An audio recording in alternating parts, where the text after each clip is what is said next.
I am free from Montcalm County, except for a few fees that aren't too bad.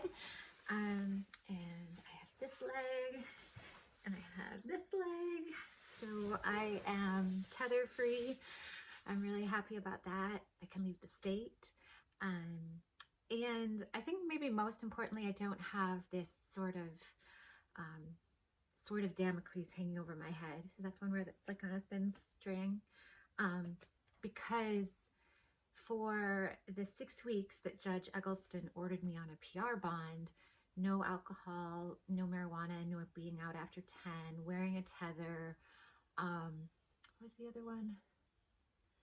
I think those were the big things. Not leaving the state. But like I couldn't even be in a restaurant that poured alcohol by the glass, which is like every restaurant within 100 miles. So I'm free from that. And I also have the sentencing, which is required for every time I get close to getting hired for a job, they need the proof of sentencing. But Judge Eggleston had sort of put me on that, I think, because he wanted to catch me and put me in jail for some sort of violation. But I beat it. And so this is my first alcohol in maybe a year. I don't know. I don't think I was drinking in February very much because I was living, it was like -5, and who wants alcohol when you're freezing? I barely had water. And then I went to jail, and then I was out on a PR bond and wasn't allowed to drink alcohol. And I just thought every day they would test me. So cheers to my freedom. I'm not celebrating alcohol. Living alcohol-free is great and happy.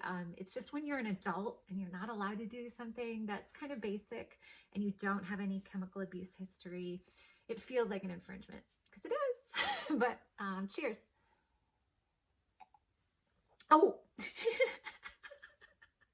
I'm not very good at props. So this is the last paper. When I had been in jail, my friend Bonnie, all the girls, like, they count their out dates. So when I was in jail, my friend Bonnie would use like tangible things. Like every day she would throw out a thing to count down her days, and like other people would, check off. But I had this glass filled with the paper for every 42 some days. And so I have a cake. I was allowed to have cake, but I have celiac disease. So this gluten-free cake was $18. So I'm not buying cake every day, but I haven't had cake in a year because when I was in jail, the girls got cake every day, but I got a plain tortilla since probably a year. So, okay, I'm making progress. I mean, I eat really weird because I have no money. So like I go for like maximum calories, which that's kind of fun.